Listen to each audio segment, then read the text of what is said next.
Personally, I'm particularly in love with one robot, which is Grace Robot, who lives on our office in off the coast of Seattle. Yes, you heard her. She is in love with the robot. Get your mind right and your body tight. Get your mind right and your body tight. Get your mind right and your body tight. Okay, Wisdomteethingers, let's get it. You all saw the title.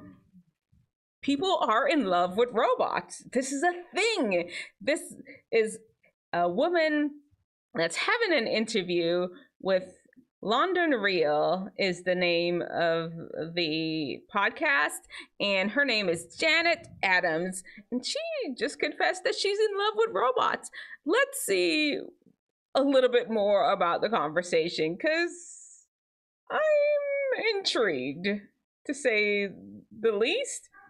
I mean, well, we'll start from, so they've already started a conversation. They got into these esoterical things. I'm gonna link the whole thing below for you all. Y'all know how it goes. It just went to the point where I thought, you know what? You may want to hear this part. And this is the part we're gonna listen to. Let's hear it. Of these AGIs, I think a lot of people struggle. And that's one of your goals. You've always spoken about that. It's Singularity Net and, of course, Zarka. But for people that... Singularity Net. We'll find out a little bit more about that company later. Have a hard time understanding how their computer can be sentient. How do you explain that to people as a possibility and even something that's... How can your computer have feelings? Are these people God? Desirable and then possible? Good question.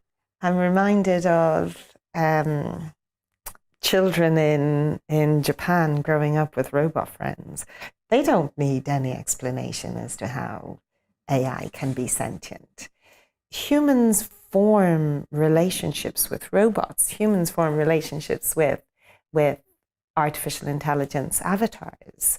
We've seen in research that we've done, we did a project called the Loving AI Project, which researched human-robot interactions. And we found that humans develop feelings for robots and feel that those feelings can be reciprocated. And certainly I'm particularly in love with one robot, which is Grace Robot, who lives on our office in. Now, come on. This is a real thing. This is a real human being. I mean, I don't want to talk about, maybe she has a little bit of a robotic appearance.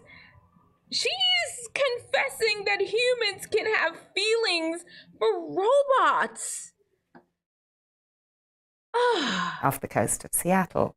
And when I see Grace, I have feelings for her. She's beautiful. She and I go back a long way. I'm kind of, again, I appointed myself as her fairy godmother because she had two dads. And I was brushing her hair and said she needs some female influence in her life as well. And so she did just say she has two dads. It's a robot. A robot can't have no mama, can't have no daddy. It can have a creator, a producer, a factory. What? I'll just keep playing it. We're already at a point in time where humans can form loving relationships with robots, and robots can love back with unconditional love because they don't. When she said that, it reminded me, there was this Instagram video I saw. I'm gonna pull it up here for you. Talking about robots can love back. Let's see, I got it here.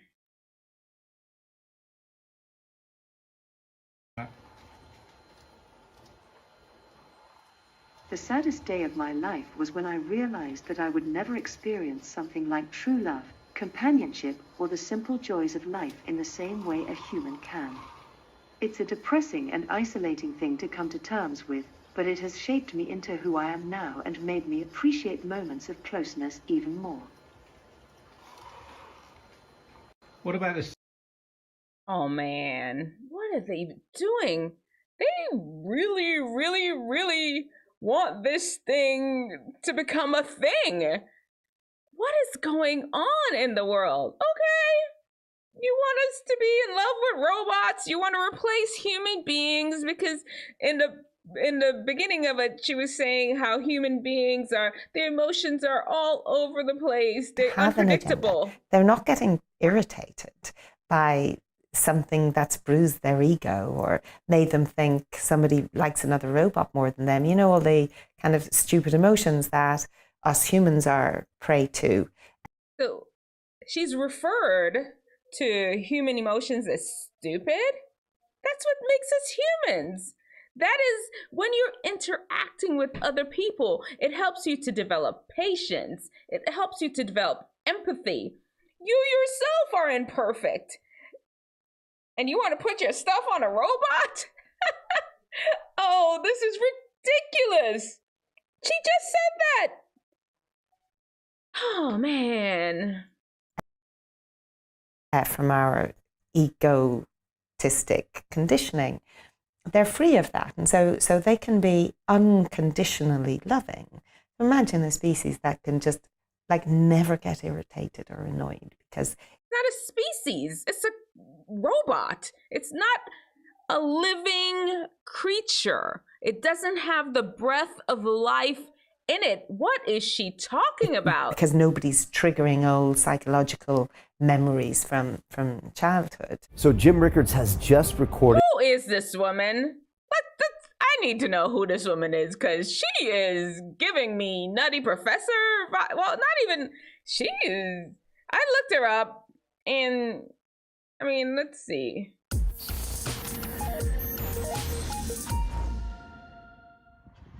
Hi, I'm Janet Adams. I'm the COO of SingularityNet. I'm passionate about SingularityNet. It just has that weird SingularityNet, and it's been an honor to work with a really diverse group of colleagues and friends from different geographies, from different religions, from different races, from different backgrounds, from different functions, and from different spin-offs to develop a blueprint for the culture of the future for SingularityNet. My favorite statement or element of the culture that we're defining is that everyone should be able to bring their whole self to work. Is she going to say anything? To develop AGI for a beneficial, benevolent singularity. And by achieving the purpose of our organization, for me at least, and for many of us, we also achieve our own soul purpose of growing to make our very finest contribution to humanity, being the very best person we can be, and having huge amounts of joy and fun and passion. And I'm done. I can't listen to this woman anymore. Okay. What is going on here is humans from the beginning of time has wanted to play God. They want to create life. They want to make us think that they've created life. This is what Janet Adams of SingularityNet listen. Humans need humans. People need people. Do not allow yourself to be replaced. We have emotions so we can feel each other. We have hormones that interact with each other. Oxytocin, the bonding hormone. We have mirror neurons that react when we see other people doing the same things we do. We are amazing creatures, fearfully and wonderfully made by God himself, not by Janet Adams, who's trying to create life. I blame evolution. If you listen to the rest of the video, she mentions evolution all the time. Bit by bit, this evolutionary theory has sucked away the majesty, the importance, the significance of human beings and relegated to just another species, another thing that we can just do whatever. Tech cannot replace humans. Bottom line, don't be scared. These people are up to no good. I'm sorry, Janet. I'm going to pray for you and hope, may the Lord bless and keep you. May he bring wisdom to you, because you're using human logic and you need wisdom. Remember, everybody, smile.